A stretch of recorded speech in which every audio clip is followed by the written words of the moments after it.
বন্ধুরা, আপনার জন্য রাষ্ট্রীয় টোটাল পশ্চিমবঙ্গে স্থায়ীভাবে নিয়োগের বিজ্ঞপ্তি প্রকাশ করেছে।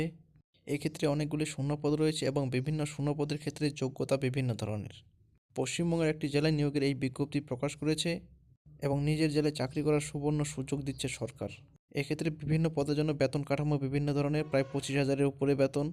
তো বন্ধুরা, শুরু করবো তার আগে বলে রাখি, যারা এখনও পর্যন্ত নিজের জেলার নাম কমেন্ট বক্সে উল্লেখ করেননি তারা অবশ্যই নিজের জেলার নাম কমেন্ট বক্সে উল্লেখ করবেন, কারণ এই চ্যানেলের মাধ্যমে প্রতিনিয়ত পশ্চিমবঙ্গের প্রতিটি জেলার ছোট বড় যে কোনো ধরনের রিক্রুটমেন্ট বার হলে আমি এই চ্যানেলের মাধ্যমে দিয়ে দিই। তো সে কারণে চ্যানেলের সঙ্গে জুড়ে থাকবেন, চ্যানেলটি সাবস্ক্রাইব করে তারপরে বেল আইকনটি আসবে, অল নোটিফিকেশন অন করে দিবেন।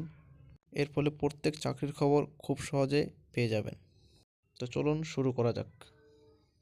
বন্ধুরা, অফিসিয়াল নোটিফিকেশন নিয়ে আসলাম। Government of West Bengal, office of the chief medical officer of health, Dakshin Dinajpur, সেখান থেকে রিক্রুটমেন্টটি ছাড়া হয়েছে। অর্থাৎ দক্ষিণ দিনাজপুরে নিয়োগ করা হবে এবং পশ্চিমবঙ্গের যে কোনো জায়গা থেকে আবেদন করতে পারবেন। আবেদনের জন্য যারা আনরিজার্ভ ক্যাটাগরি থেকে আবেদন করবেন তাদের 100 টাকা দিতে হবে এবং যারা রিজার্ভ ক্যাটাগরি তাদের জন্য 50 টাকা অ্যাপ্লিকেশন চার্জ দিতে হবে। তো বন্ধু, দেখে নেব কী কী ধরনের পোস্ট রয়েছে এবং তার জন্য কী কী যোগ্যতা রয়েছে।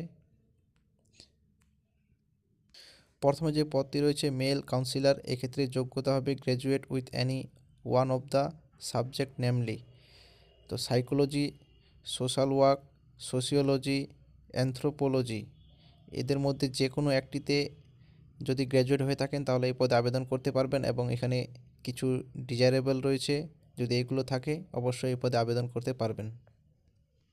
এবং এই পদের ক্ষেত্রে শুধুমাত্র মেল ক্যান্ডিডেটরাই আবেদন করতে পারবে। সিলেকশন প্রসেস হবে এইচএস থেকে পোস্ট গ্র্যাজুয়েট পর্যন্ত যত ধরনের কোয়ালিফিকেশন রয়েছে তার নাম্বারের উপর ভিত্তি করেই সিলেকশন করা হবে এবং এটি রয়েছে শুধুমাত্র আনরিজার্ভদের জন্য এবং বেতন প্রতি মাসে 13,560 টাকা এবং বয়স হতে হবে 18 থেকে 40 বছরের মধ্যে, তাহলে আবেদন করতে পারবেন।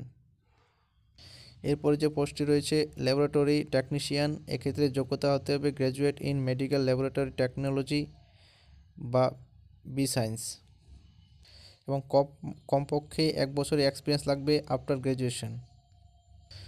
যদি মেডিকেল ল্যাবরেটরি টেকনিশিয়ানে 2 বছরের এক্সপিরিয়েন্স থাকে তাহলে এই পদে আবেদন করা যাবে এবং এর পাশাপাশি কম্পিউটার নলেজ থাকতে হবে কমপক্ষে 3 মাসের এবং বেতন প্রতি মাসে 13,000 টাকা। আর এখানে মোট ভ্যাকেন্সি রয়েছে 7টি, আনরিজার্ভদের জন্য 3টি, এসসি 2টি, এসটি 1টি এবং ওবিসি এ 1টি এবং বয়স এখানেও 18 থেকে 40 বছরের মধ্যে হতে হবে। তারপরে আরেকটি পোস্ট রয়েছে ল্যাবরেটরি টেকনিশিয়ান, এটিও এখানে এইচএস লাগবে উইথ সায়েন্স এবং তার পাশাপাশি লাগবে diploma in medical laboratory technology এবং এর পাশাপাশি যদি কম্পিউটার নলেজ তাহলে এই পদে আবেদন করতে পারবেন। এবং আনরিজার্ভদের জন্য বেতন প্রতি মাসে 17,220 টাকা আর বয়স হতে হবে 18 থেকে 40 বছরের মধ্যে। আবারও রয়েছে ল্যাবরেটরি টেকনিশিয়ান, এক্ষেত্রে হায়ার সেকেন্ডারি পাস করতে হবে with physics, chemistry, biology, mathematics, diploma in medical laboratory technology recognised by West Bengal government এবং এক্ষেত্রেও কম্পিউটার নলেজ লাগবে মিনিমাম 3 মাসের এবং 2টি ভ্যাকেন্সি রয়েছে, একটি আনরিজার্ভ একটি এসসি, বেতন 17,220 টাকা, বয়স 18 থেকে 40 বছরের মধ্যে। এরপর রয়েছে ফ্যাসিলিটি লেভেল কোয়ালিটি ম্যানেজার, এক্ষেত্রেও 2টি ভ্যাকেন্সি রয়েছে এবং বেতন প্রতি মাসে 35,000 টাকা, বয়স হতে হবে 18 থেকে 40 বছরের মধ্যে এবং কোয়ালিফিকেশন উল্লেখ করা রয়েছে, দেখে নেবেন। আরও কয়েক ধরনের পোস্ট রয়েছে স্টাফ নার্স, এমও,